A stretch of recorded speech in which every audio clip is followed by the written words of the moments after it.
No puedes ser gerente del universo y enfocarte en las cosas que no puedes controlar, buscar culpables, esto no es la culpa de Microsoft, es la culpa del otro. No, esto no lo puedo controlar, que sí puedo controlar y me hago cargo de esto. Bienvenido al podcast Café Taipá, la confianza sobre la mesa con Milton Vela. Carla Olivieri, ¿cómo estás? Muy bien, feliz de estar contigo acá. También yo, Carla, recuerdo que la primera vez que conversamos, no eran tiempos pandémicos, pero fue directamente, virtual. Claro, fue virtual, fue en LinkedIn, ¿no? Y creo que fue cerrando el año, si no me Fue equivoco. fin de año y hablamos de propósito. De propósito, Sí, ¿no? lindo tema. Fue un súper tema para cerrar y empezar el año. Ajá. Fue buenísimo. Y ha pasado ya un par de años casi, ¿no? Año y medio, impresionante. Sí, ¿sabes cómo me doy cuenta? Porque estaba con el pelo así cortito. Entonces, ahí te das cuenta cuando pasa el tiempo. Claro.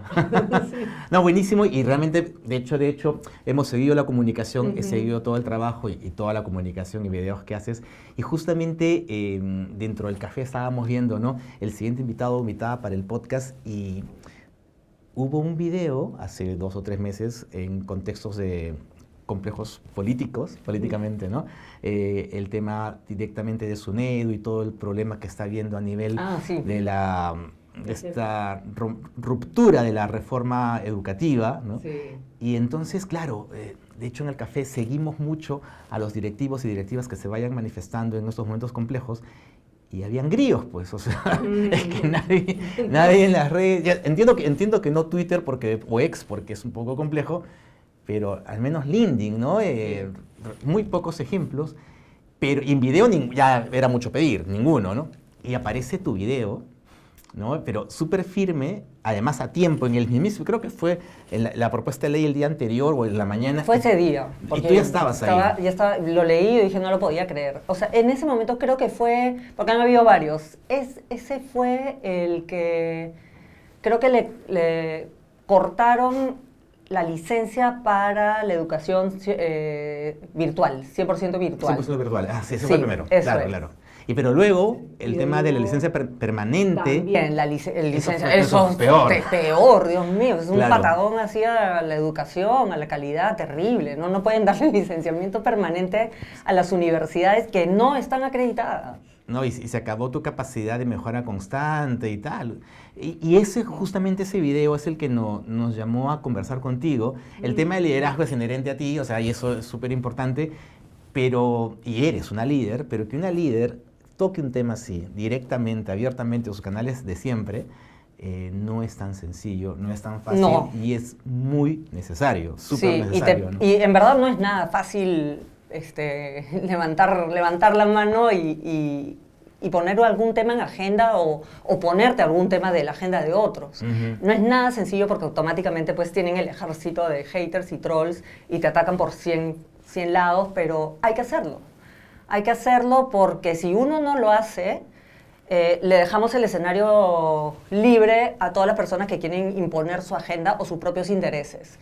Y yo creo que el día de hoy los líderes, las empresas, los empresarios, tenemos que dar la cara y no solamente expresarnos a través de comunicados, no.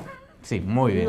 Muy bien dicho. Expresarnos a través de comunicados. Sí. Tenemos que atrevernos a poner nuestro nombre, la cara y realmente, literal, dar la cara, ¿no? Por los temas que nos preocupan o nos preocupan por otros que no tienen acceso a esto, a un micrófono. Porque si no lo hacemos nosotros por los demás, ¿qué queda? La calle. El único medio de comunicación para ellos es la calle. Calle que lamentablemente hace mucho pues que también está vacía, ¿no? Sí, también. O sea, ves tráfico, pero no ves gente en acción, ¿no? Y justamente de ello, de lo que hiciste y de lo que estás manifestando va el tema de este episodio del podcast, La confianza sobre la mesa, ¿ya? Porque se habla mucho de liderazgo, hay muchos líderes, hay mucho embajador de marca, ahora mucho en LinkedIn, y con todo el foco, y hablan de su empresa y está súper bien, pero ¿cómo lideras en contextos de crisis, ¿no? O ¿cómo tomas posición como líder en una crisis? Ahí el tema se complica más. Lo que has dicho, te compromete tanto que un comunicado de la empresa, ya, pues eso está bien, pero... Sí, pero te escudas, ¿no? Estás ahí atrás. Y bastante, ¿no? Sí. Entonces, de eso propongo esta conversación. Bacán. Y partamos de algo elemental y básico, ¿no? ¿Cómo definirías qué es para ti el liderazgo? Hay tantas definiciones. Yo creo que el liderazgo se trata de influencia en realidad, ¿no? De cómo impactas a los demás, cómo influyes, cómo facilitas el camino para que los demás brillen. Yeah. Y yo creo que es todo cómo hago que tú brilles, ¿no? Es como que limpio el camino, te ayudo, te desarrollo, te mentoreo, te suelto, dejo que te caigas, que te levantes, pero el objetivo es que tú vayas creciendo en un camino que no es recto, ni tampoco es una escalera, sino es así, ¿no? Y todo esto te va enseñando. Entonces, el liderazgo parte del liderazgo personal, porque mucho se habla de liderazgo gerencial, de liderazgo de equipos, pero si tú no te lideras como persona, la cosa va a ser mucho más difícil porque vas a poder liderar menos o inspirar menos a los demás. Y el cimiento es la persona. Desde que defines tu propio propósito a nivel personal, tus objetivos, y empiezas a gerenciar tu vida, empiezas a poder dirigir mejor tus recursos, ¿no? Tu energía, lo focalizas mucho mejor en los demás. Tienes una definición muy generosa de liderazgo y creo que es también coincido, porque claro, a veces uno, y debes haber visto estas gráficas que no son memes, pero que son representativas, ¿no? La del líder arriando al equipo sí. Y la del líder por delante comprometido con el equipo, ¿no? Sí. Y tú hablas, y digo generoso porque dices, mientras algunos pensarían que es dirigir, que tiene que ver de pronto con una dirección, pero tú pones por delante hacer brillar a las personas. Sí, o sea, el rol del líder definitivamente es soñar en grande, mantener ese sueño vivo, que es la automotivación y la motivación de los demás, pero también lograr que las cosas sucedan. Y no hay nada más maravilloso que hacer que las cosas sucedan cuando los demás hacen que sucedan porque les provoca, porque les nace, porque quieren dar ese granito adicional. Y sí, hacer brillar a los demás yo creo que es el rol de todo líder. Yo creo que no importa el área en el que estés, así estés en operaciones, finanzas, lo que sea, así súper hard, racional, todos estamos en el negocio de desarrollar personas. Y lo tenemos que tener, desde que tienes una persona a tu cargo, ya estás en ese negocio. Buenísimo. Y pensando en este contexto de liderazgo, tú has mencionado el propósito, ¿no es cierto? Y nuevamente, y siempre en el café reforzamos ello, porque hay una tremenda confusión entre que el objetivo personal y el propósito, no es lo mismo. Conversan, pero no es lo mismo. El propósito ya implica a las demás personas, a una ciudadanía, a la gente, a transformar, a impactar. Sí. Y voy a jalar esto que acabas de comentar y que yo refuerzo con la parte original de nuestra conversa, ¿no? ¿Acaso, pregunta así, acaso un líder que básicamente habla de su empresa y las acciones de su empresa y no de lo que pasa en el entorno, en la comunidad, en el mundo, en nuestro país lamentablemente, si no toca el tema, ¿acaso no habrá encontrado su propósito, no habrá reflexionado sobre ello y básicamente piensa en el objetivo empresarial? Que es válido, ¿no? Es válido, totalmente válido. Pero ¿acaso pasará eso? Sí, yo creo que hay diferentes niveles de liderazgo y es vivir o que se viva y lograr los objetivos y el propósito de la empresa es uno súper válido e importante. Pero yo creo que los líderes tienen que siempre aspirar a más. ¿Por qué? Porque los seres humanos somos los únicos animales que tenemos la capacidad de trascender. Los únicos. Ni mi perrita Polly, que la amo, ni los caballos, ni nada, tienen esa posibilidad de trascender. Y si a nosotros nos han dado ese don, bueno, nos lo tenemos que tomar en serio. No es suficiente hacer las cosas bien. Tenemos que siempre estar mejorando hasta que de pronto encuentras cuál es tu esquina, cuál es tu espacio para poder impactar. Y ahí empieza la trascendencia. Cómo tú puedes impactar a las personas y dejas tu granito de arena porque para eso estamos acá.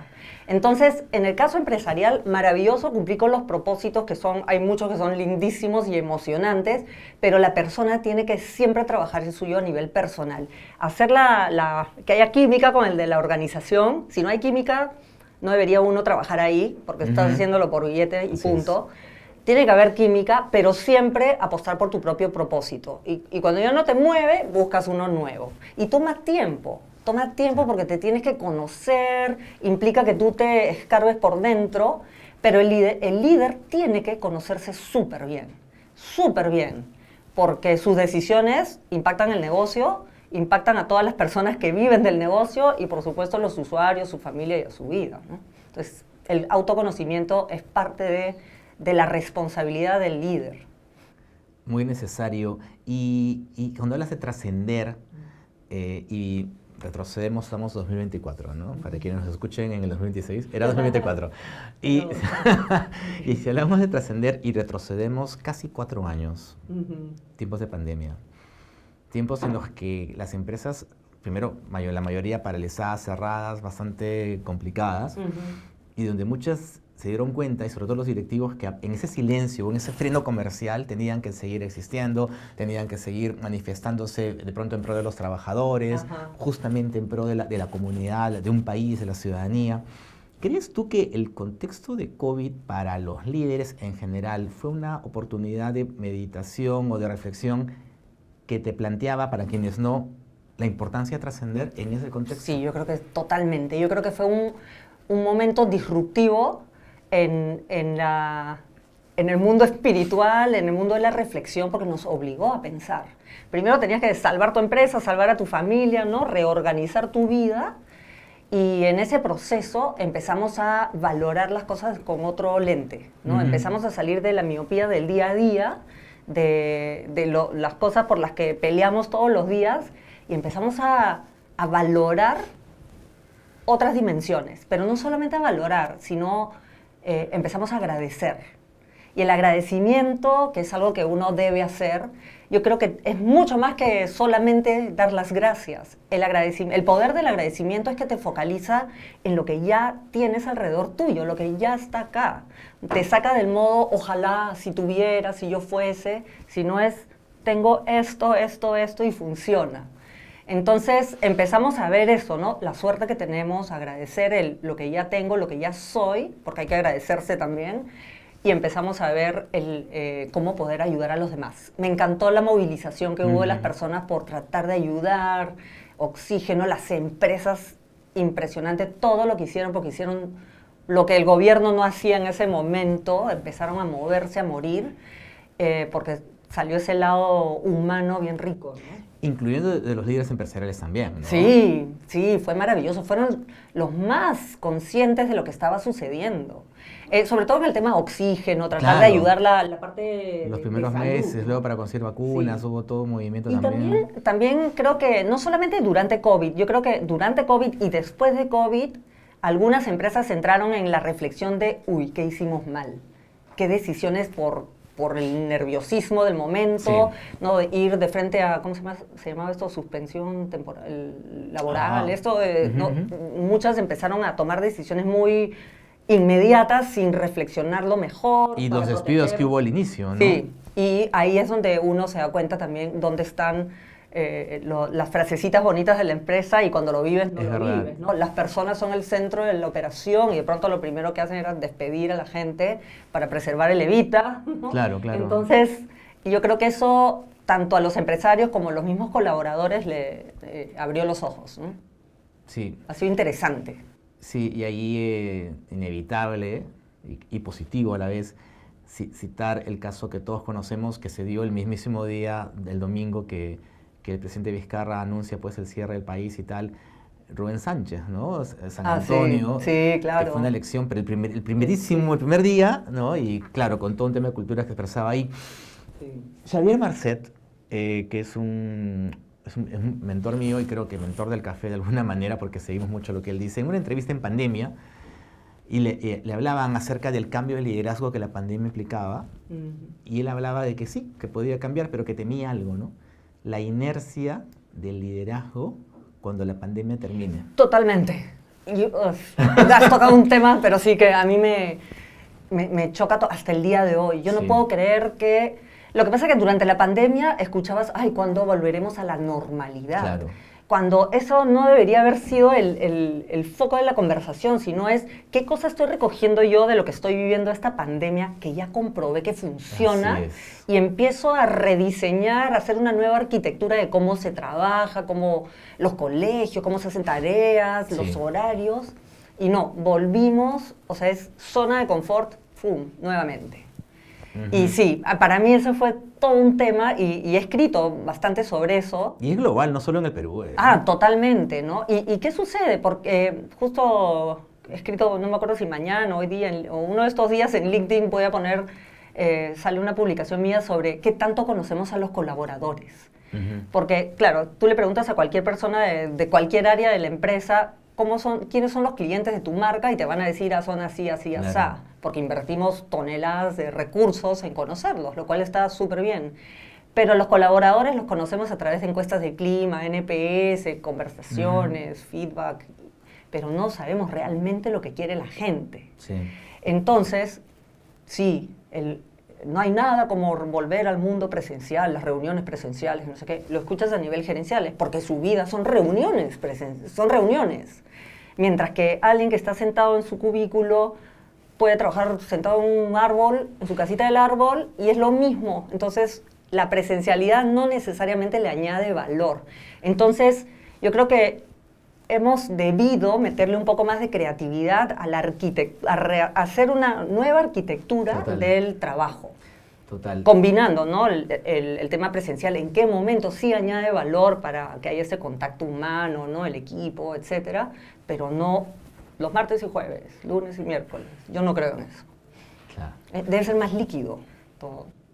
Mira, hemos hablado hasta ahora, bueno, el concepto general de liderazgo, hemos hablado de propósito, hemos puesto el contexto político, la pandemia, que es contexto importante. Sí. Hemos hablado de inercia lamentable, que la vemos, y que eso lleva también al silencio y zona de confort que mencionas. Pero lamentablemente, esa inercia pega mucho más ahora, porque el Perú y el mundo del año 2019 no es el que tenemos ahora. Y sin embargo, ese liderazgo que debió transformarse, y que de pronto sí hay casos en los que hubo transformación, no es el suficiente para poder estar firme, y lo pregunto, ¿no? en este nuevo contexto que enfrentamos. Totalmente. Y yo creo que el Perú de hoy es más parecido al Perú de los 80 que nada. ¿Y por qué? Porque en las empresas también es como que confundimos el concepto de estabilidad. Estabilidad es, un día no me muevas, que se quede Dina, para que ya no más cambios. Y eso no es estabilidad, eso nos está llevando a un retroceso. Es involución, brutal. Claro. Estamos yéndonos más atrás y la empresa, claro, tiene un músculo de optimismo impresionante y sigue avanzando, pero el país está en retroceso. Estabilidad no, el mundo está avanzando a un ritmo tremendamente veloz y nosotros estamos acá y el resto del mundo sigue en otra órbita. Sí. Entonces, la estabilidad la vamos a conseguir cuando podemos avanzar a ese ritmo o acercarnos a ese ritmo. La estabilidad es dinámica, no es así, esto es estancamiento. Entonces, las disrupciones las tenemos que generar cuando el país está así, porque la gente la está pasando mal. La gente, yo viajo bastante a provincia y no es lo mismo que las conversaciones son diferentes. Entonces seguimos dejando el camino, el terreno súper fértil para cualquier mano que hace esto. El resto lo va a tomar, ¿no? La van a tomar. Entonces, si es que nosotros no hacemos esto y allanamos el camino y hacemos llegar las oportunidades, etcétera, igualamos a nivel de oportunidades de mercado, le dejamos la cancha libre y vamos a regresar a vivir la misma historia otra y otra vez, ¿no? Los 90, 2021 y se repite esa historia. Sí, porque, a ver, si hablamos de la pirámide de Maslow de las empresas, ¿no? Donde la rentabilidad está abajo, sobrevive porque luego no puedes hacer ciudadanía porque te mueres, claro, te mueres, ¿no? Sí, claro, pero justamente, ¿no? Pensando en las empresas en general, y no es que estén bien y rebosantes, no es así, pero digamos no tienen el momento, y pregunto, ¿no? Tan crítico como saliendo de la pandemia que no sabías, con las justas algunas sobrevivían, ¿no?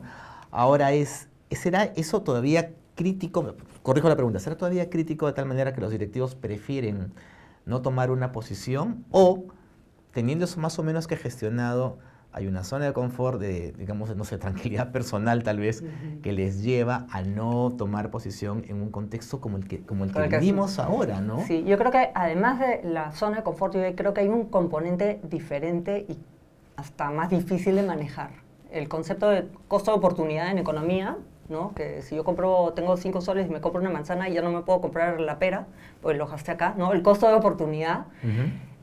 Yo creo que eso es lo que estamos viviendo todas las personas en la situación actual.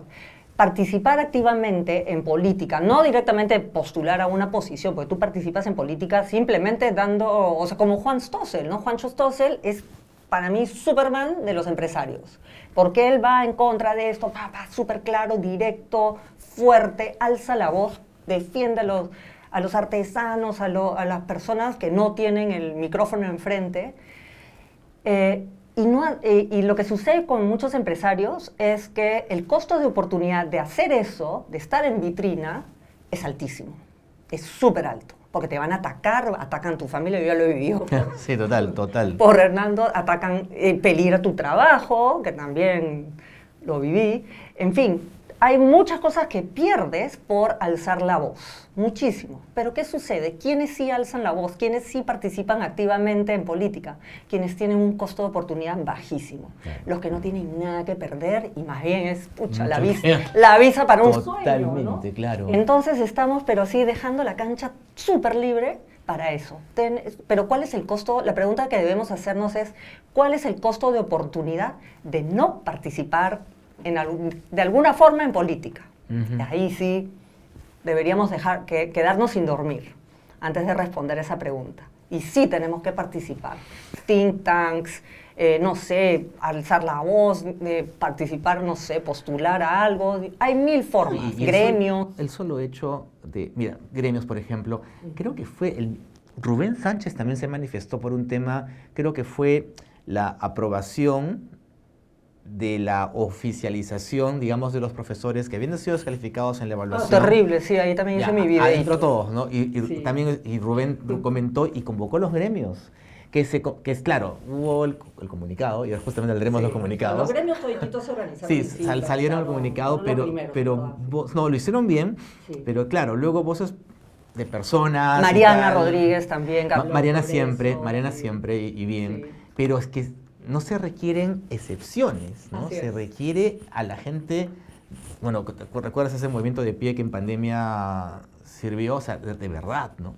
Pero, hablando de comunicados y para que nuestra conversación tenga vigencia, porque estamos hablando de una coyuntura, aunque ya no sé si es coyuntura, porque llevamos varios meses igual, pero de todas maneras, sí vemos desde Café Taipá que hay cierta posición en muchos directivos peruanos frente a momentos complejos, ya no solamente políticos, que inclusive pueden ser empresariales, en los que a veces habla la empresa, el comunicado, pero no necesariamente están ellos, en momentos complejos en los que se requiere más confianza.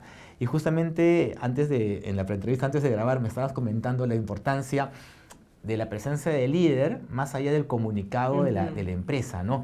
Entonces, no sé si seguiste el caso de esta última crisis de Microsoft hace como un mes aprox, que se cayó el sistema de Microsoft. Se cayó, pero no seguí la comunicación. Pero bueno, fue un tema global que se cayó, o sea, aeropuertos paralizados y tal. Y justo haciendo el seguimiento de cómo gestionaron la crisis tanto Microsoft como CrowdStrike, que es la empresa de software que generó todo el problema realmente. Ninguna empresa lanzó comunicado.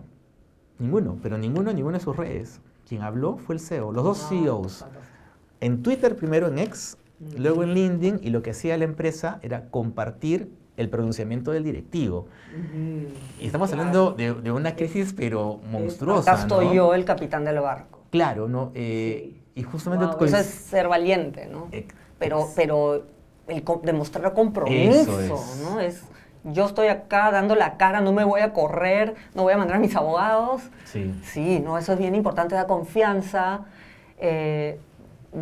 Genera simpatía también, porque errores pueden suceder lamentablemente en todos lados. Sí. ¿Qué crees tú que un líder debe tener como componente en su formación o en su experiencia para poder dar ese paso en un momento complejo, ¿no? O sea, las papas están quemando, o sea, ya es al margen del contexto, es un error que se ha dado dentro de la empresa y que está repercutiendo en casi todos tus clientes, ¿no? ¿Cuál es la diferencia o qué componentes debe tener un líder para que, si bien puedes lanzar un comunicado, el líder ponga la cara? Bueno, primero que nada, ahí demuestras no solamente el compromiso con el propósito de la organización y con tus stakeholders, sino tu pasión por ellos, es que realmente vives el propósito, los valores y lo que están sintiendo tus usuarios, o sea, que vives para ellos. Yo quiero que, o sea, no es creer y estoy comprometido, sino que los vivo de verdad. Y eso muchas veces falla en las empresas, que la cultura está todo en página web y postercitos, pero cuando se vive en cómo tomo decisiones, cómo estoy ahí, no para agradarle a todo el mundo, sino para hacer lo correcto y vivir los valores, etcétera, y demostrarlos en la cancha, ese es el verdadero líder, el que se come el pleito. El que no está ahí para subir sus likes y que todo el mundo lo aplaude, diga qué lindo mi líder, cómo lo quiero, es Papá Noel, no, sino que está ahí para hacer las cosas de la manera correcta. No necesariamente va a tener todas las respuestas, pero se va a ocupar de conseguirlas. Y va a matar por conseguir todas las respuestas para que todos los demás estén bien, ¿no? Cumpliendo su promesa. Entonces, yo creo que eso requiere muchísima valentía. Y la valentía, o sea, el coraje que debe tener un líder en entornos tan inciertos como los de ahora, el líder tiene que ser súper audaz y muy valiente, ¿no? Para defender los valores hay que ser valiente. Total. Para vivirlos. Y también ser un poco estoico, ¿no? Yo sigo el estoicismo hace muchos años y entender que tú tienes que ser bien racional cuando abordas una crisis. No puedes ser gerente del universo y enfocarte en las cosas que no puedes controlar, buscar culpables, esto no es la culpa de Microsoft, es la culpa del otro. No, esto no lo puedo controlar, que sí puedo controlar y me hago cargo de esto. Y me enfoco, priorizo y concentro todas las energías y recursos en eso. Ahí es donde tiene que entrar esta visión un poco más estratégica, ¿no? Y para quienes nos escuchan o quienes nos ven, Carla habla de no solamente, digamos, el criterio, sino también de la experiencia. Carla ha tenido... Mil crisis. Ha tenido crisis, pero también ha tenido oportunidades de hacer crecer una empresa, una institución educativa. Y justo nos contabas... Que no sé si era una crisis, pero era un momento complejo, ¿no? Comercialmente complejo. ¿Y cómo es que tú te animaste a tomar esa posición como rector de una universidad, darle posicionamiento, darle atractivo y hacer que se acerquen los alumnos, ¿no? Cuéntanos un poco de ello. Eso fue, bueno, yo empecé a trabajar yo trabajé en UCAL del 2014 al 2021. Bueno, salí un par de años y ahí volví. Sí. Y desde que empecé me enamoré locamente de la universidad. Me enamoré del propósito, de la gente, los dueños. Todo era, pero así, amor loco. Yo creo que eso influye horrores. Sí. Y me enamoré, pero de los estudiantes, porque cuando hablaban de la universidad te la describían, pero los ojos les brillaba. Era así, increíble. Pero sí, teníamos un problema. Era una universidad en etapa de startup, con un presupuesto recontra reducido de marketing. Entonces íbamos al directorio para que nos amplíen el presupuesto. No, que era lo lógico. Entonces yo decía, ¿cómo la gente no conoce esta maravilla? Tienen que conocerla. Entonces hablé con los decanos, yo estaba de rectora, y dije, nosotros vamos a hacer los canales de difusión. Vamos a empezar a participar en eventos y conferencias, lo que sea, tratar de estar ahí, ir a eventos, porque ahí es donde te preguntan, oye, cuéntame, ¿tú qué haces? Y, yo trabajo en tal sitio, y haces tu pitch, ¿no? Claro. Y así empezamos, por esta angustia presupuestal, empezó a obligarnos a buscar otras vías más creativas para salir a hablar de la universidad. Y así es como yo salgo totalmente de mi zona de confort, porque yo, para hablar en público, era lo más tímida del universo. ¿Ah, sí? No, te mueres. Nadie se entera. Me dejabas en la oficina 24 horas y yo era feliz. Sí, wow. Cero, no. Ir a un sitio y no tener con quién hablar, a quién le meto letra, para mí, hasta el día de hoy es terrorífico. Entonces, empecé a obligarme a hacer esto, pero claro, yo tenía que no solamente conseguir el espacio en el panel o dar la conferencia, sino hacerlo con la personalidad de la marca, que claro, conmigo, ¿no? Llevar un mensaje disruptivo, innovador, y como el mensaje era diferente, empecé yo también a posicionarme. Y empezaban a llamarme a más cosas, y durante la pandemia, sí, yo conversaba mucho con los alumnos y mucho con los papás, muchísimo. Todos los viernes yo tenía así micrófono abierto y Zoom abierto y se conectaba el que quería. Y empecé a ver, la están pasando súper mal, el papá se quedó sin trabajo, esto, que lo otro. Entonces empecé a hacer toneladas de webinars. Ese año hice 118 webinars. ¿De qué año hablas? Del 2020. Claro. 118 webinars abiertos, todos gratis, para tratar de contribuir como podía, pero empecé sin darme cuenta, a descubrir mi propósito. Y empecé a ver cómo yo de pronto, tengo este talento, esto, el otro, si yo me saco la mugre, por ahí puedo ayudar. Y encontré mi espacio para contribuir. Y ahí me enamoré. Pero era bien loco, porque en la organización, en la holding, no entendían, ¿no? Me decía, Carla, tú tienes tus cosas. Decía, estas no son mis cosas, porque yo empecé, no por mí, empecé porque me moría en miedo, pero había que llevar el mensaje de la universidad a otros ecosistemas, ¿no? A que las empresas, los papás nos conocieran, etc. Así, no, esto por mí. O sea, todo el tema de marca personal, en realidad, yo no sabía que la estaba desarrollando, pero lo hace por hacer conocida la empresa, ¿no? Claro. Y así nace. Y yo decía, si a mí me conocen, la gente va a venir a mis charlas. Porque cuando yo empezaba a hacer una charla informativa, se llenaba el auditorio porque querían una charla mía. Entonces dije, tengo que seguir desarrollándome, mejorando, hacerlas un poco más entretenidas, más carne, y llenaba los auditorios. A veces tenía que repetir la misma charla 2 veces, y eso era lo que necesitábamos, porque no teníamos, yo era la publicidad, pues, ¿no? Yo era el comercial andante, de 2 patas ahí por todos lados. O sea, esa parte de la transformación ya en lo personal tuvo que ver también mucho la pandemia contigo. Sí, muchísimo. Horrores. Fue un momento bien difícil, ¿no? Porque al principio arranca la pandemia. Yo justo salí de vacaciones. Me iba de viaje a los 2 días, que obviamente era mi santo además. Quedó paralizado, lógicamente, pero yo entré en pánico, porque en la universidad no teníamos un curso virtual, ni uno, 0, ni siquiera una hora virtual. Entonces yo dije, ahora sí, ¿qué hago con la universidad? Pues cerramos clases hasta el segundo semestre o un mes, hasta que abran el Perú. No sabía qué hacer. Y, mira, justo eso. Estaba caminando con mi perro ahí adentro, dando vueltas, cada uno resolviendo sus problemas. Claro. Esa misma noche, la noche que Vizcarra anunció, estaba ahí adentro caminando, ¿qué voy a hacer? Y me acordé que unos meses antes, con el equipo de vicerrectores, con los decanos, habíamos definido quién éramos, cuál era nuestra esencia. Lo hicimos entre nosotros, ni pasamos por directorio. Y nos definimos no como una universidad, nos definimos como una comunidad comprometida con mejorar el mundo a través de la educación, la investigación, y nos describimos como disruptivos, exigentes, divertidos, obsesionados con los retos. Entonces yo dije, acá está. Cité a mis decanos todo y les dije, como estaban todos, se desahogaron, y de ahí les dije, bueno, nosotros empezábamos clases el 23 de marzo. Sí, pero imposible. Vamos a empezar el 31, una semana de atraso, con el 100% de los cursos virtuales. Y todos así, ¿no? Cursos de comunicación virtuales, ¿no? Arquitectura. Claro. Y ¿cómo si? ¿Se acuerdan lo que trabajamos? Y les saqué esto, ¿no? Somos una comunidad, nos obsesionamos de los retos. Es porque estos somos. Y ahí automáticamente uno dijo, ya, yo voy a averiguar tal cosa, yo voy a averiguar... La gente empezó a movilizarse.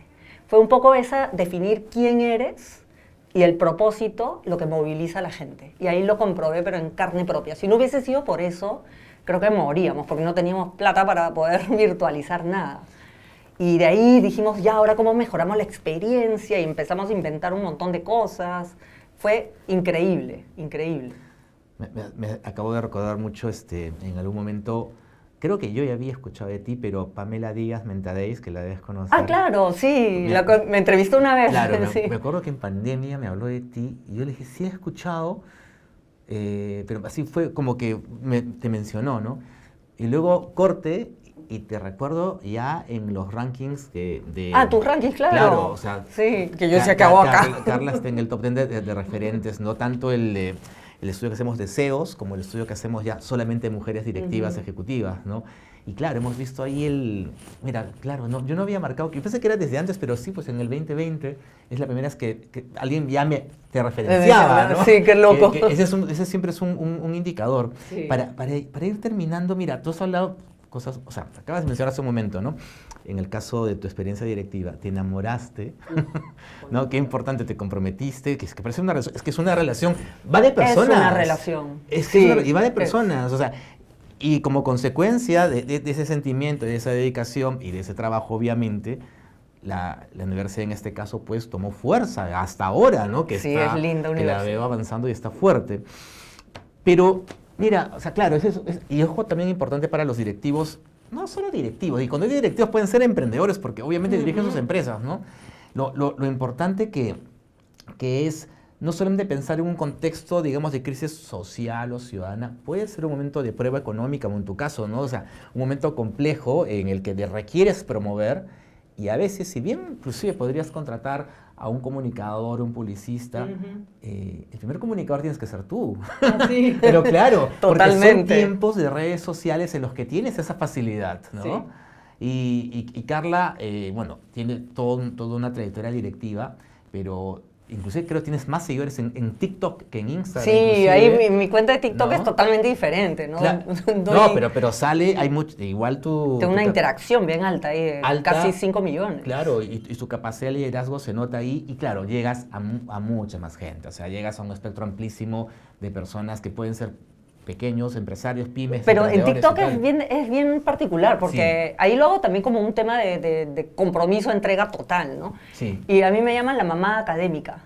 Eres mi mamá académica. Así, qué buena. Bueno, deliro con eso. ¿Por qué? Porque ahí lo que hago es doy tips de estudio a los estudiantes.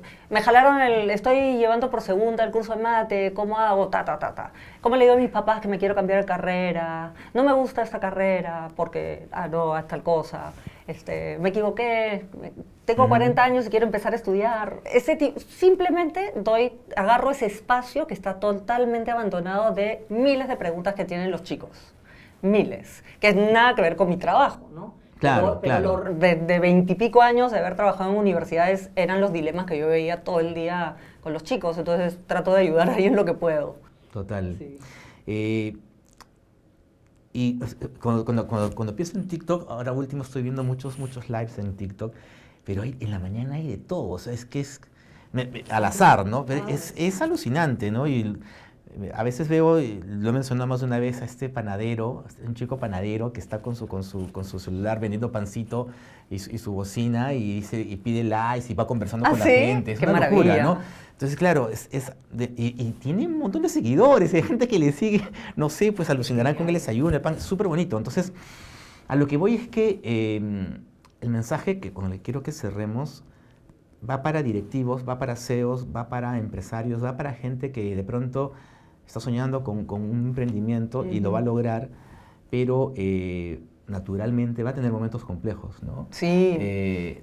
Si es que no es consciente, si es peruano, por lo menos es peruano, si no es consciente del momento institucional tan duro en el que vivimos, que ya es una crisis, ¿no?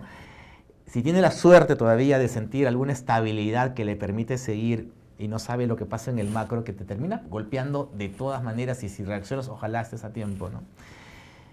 Pero bueno, lanza la empresa, ya tiene la empresa, todavía sobrevive y tal, pero igual le va a llegar a un momento complejo, y no es porque le desee el mal, pero sucede, no se salva a nadie, y es más, eso te hace más fuerte. Totalmente. ¿No? De verdad, te genera el carácter, la trascendencia, el cambio, y puedes seguir creciendo.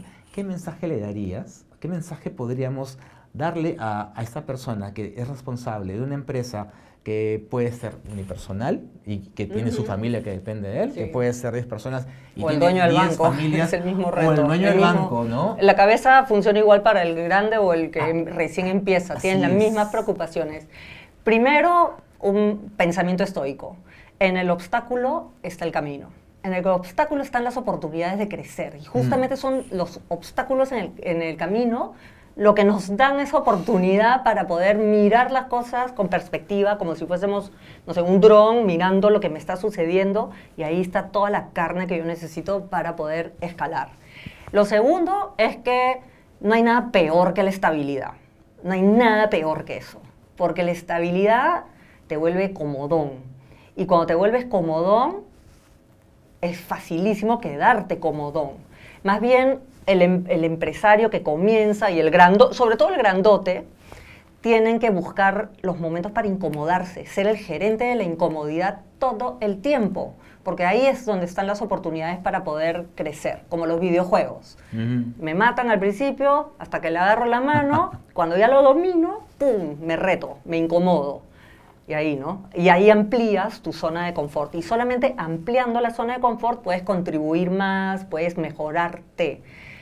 Lo tercero es, muchas veces los que recién comienzan están mirando a la competencia como rivales, como, si ellos son tan grandes, yo no tengo un espacio. Siempre hay un espacio. Y tú no te obsesiones con la competencia, obsesiónate contigo, en cómo tú te mejoras a ti, cómo tú defiendes, conoce bien tu empresa, como si fuese tu hijo, porque a veces conocemos a los hijos que mejor que cómo nos conocemos a nosotros mismos. Conoces súper bien la esencia de tu empresa y una mirada estratégica es cómo yo, desde mi identidad, desde lo que soy, busco mejorar. Porque lo que hacen la mayoría de las empresas es cómo yo crezco tratando de ser como la competencia. Y yo siempre hacía este ejercicio con mi equipo de marketing. Tanda comercial de los radios que escuchan los chicos a la salida del colegio. Escucha este comercial, sí. Si yo le pongo este logo, ¿funciona? Claro. Sí. ¿Este otro logo funciona? Sí. Vale. Entonces, no, perdiste tu esencia. Totalmente. Quieres ser el vecino. Y eso creo que es importantísimo. Y lo último, creo que todos los empresarios tenemos que entender que estamos en el negocio de desafiar límites. Porque el panorama político, económico, el macroentorno está, pero así, horroroso, pero tú siempre tienes que estar aspirando a crecer o al menos mejorar en calidad en ciertos indicadores. Entonces, siempre estamos desafiando límites. Y para ello requerimos siempre entrenar nuestra mente, porque los bloqueos no están en la situación económica, porque está en la mente. Acá está todo. Entonces, el líder tiene que trabajar lo que yo llamo la musculatura mental. Estar siempre fit acá. Súper fit. Sí, si no te vuelves fofo, pues. Ahí. Muy importante lo que mencionas acerca de los obstáculos, ¿no? Es que no obstáculos contradice el concepto de liderazgo, ¿no? Porque ¿cómo líder no enfrenta obstáculos? ¿Qué es eso? O sea, es porque estás dormido. Camino libre y fácil, como dices tú, estabilidad eterna. Así no formas líderes, ¿no? O sea, no requieres, pues, ¿no? Si tú es para qué un líder, o si todo va calmadito, ¿no? Cuando todo va calmadito, yo creo que los primeros que tienen que hincar es el directorio. Porque ¿qué está pasando acá? Porque, claro, los incentivos generalmente para el CEO son de corto plazo. Te doy tu megabono a fin de año si logras los resultados, y para lograr los resultados yo puedo hacer cualquier cosa. Logro el resultado, de repente el próximo año me voy y ya. Pero me dieron mi megabono. Entonces el directorio tiene que diseñar súper bien este sistema de incentivos para asegurar la sostenibilidad a largo plazo, el corto plazo y preservar la esencia de la organización cumpliendo con el propósito y la promesa de valor. Totalmente. Carla, le acabas de dar casi el título al episodio cuando has hablado de gerente de la incomodidad. Qué importante, ¿no? O líder de la incomodidad, sí. O sea, o liderar en la incomodidad tal vez, ¿no? También, todo, en verdad es todo, porque a nivel personal uno tiene que incomodarse. Si no, no creces, vives dormido. Bueno, a ver, para quienes nos escuchan, tienen acá bastantes pautas y pistas para liderar en la complejidad, que es algo muy importante. Pero no se olviden de algo que Carla también ha mencionado, ¿no? Que es, háganlo, ejecuten, decididos, estoicos, pero y también mantengan, ojalá no pierdan el enamoramiento, enamorarse del propósito, ¿no? Sí, enamorarse del propósito y enamorarse de uno mismo también. Claro. El líder tiene que amarse locamente. Totalmente. Sí, porque así lideras con amor también. Es que si no estás bien contigo mismo, ¿cómo vas a estar en el resto? Sí. O sea, bueno, Carla, siempre es un gusto conversar contigo y siempre da ganas de seguir conversando, de seguir teniendo más café, así que seguramente tendremos otra conversación, de todas maneras. Así que muchas gracias por habernos acompañado. Gracias a ti. Y vamos a compartir que cuando este café se difunda dentro de poco, pues espero que llegue a muchas personas. Ojalá, y curiosa con las preguntas y los comentarios también. Eso es riquísimo. Es verdad. Es súper rico. Dale, gracias, Carla.